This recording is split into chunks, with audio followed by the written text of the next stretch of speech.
Hi പ്രിയമുള്ളവരെ, ആരോഗ്യ വിഷയത്തിൽ ഏറ്റവും കൂടുതൽ ശ്രദ്ധ കൊടുക്കുന്നവരാണ് നമ്മൾ മലയാളികൾ. ആരോഗ്യ മേഖലയിലെ കേരള മോഡൽ എന്നൊക്കെ നമ്മൾ ഊറ്റം കൊള്ളുന്നുണ്ട്. എന്നാൽ ആരോഗ്യ മേഖലയിലെ കേരള മോഡൽ യഥാർത്ഥം എന്ത്? നിങ്ങൾ എപ്പോഴെങ്കിലും ചിന്തിച്ചിട്ടുണ്ടോ? കേരളത്തിൽ ഇന്നത്തെ ആരോഗ്യസ്ഥിതി, എന്താണ് ആരോഗ്യം?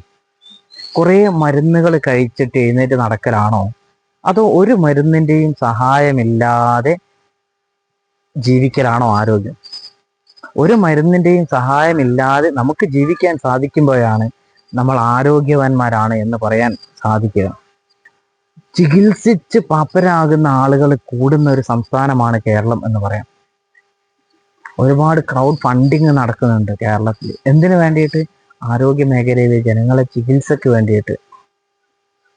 ഇന്ന് ഓരോ പഞ്ചായത്ത്, ഓരോ വാർഡുകളിലും ഡയാലിസിസ് സെന്ററുകൾ വന്നിട്ടുണ്ട്, അല്ലേ? നിങ്ങളുടെ അടുത്തൊക്കെ അത് ഗവൺമെന്റിന്റെ കീഴിലുണ്ട്, അതുപോലെ പ്രൈവറ്റ് സെക്ടറുകളിലുണ്ട്. അതുപോലെ തന്നെ സന്നദ്ധ സംഘടനകളും ഇതേ ഡയാലിസിസ് സെന്ററുകളും അതുപോലെ പാലിയേറ്റീവ് സംവിധാനങ്ങളും ഒരുക്കിയിട്ടുണ്ട്.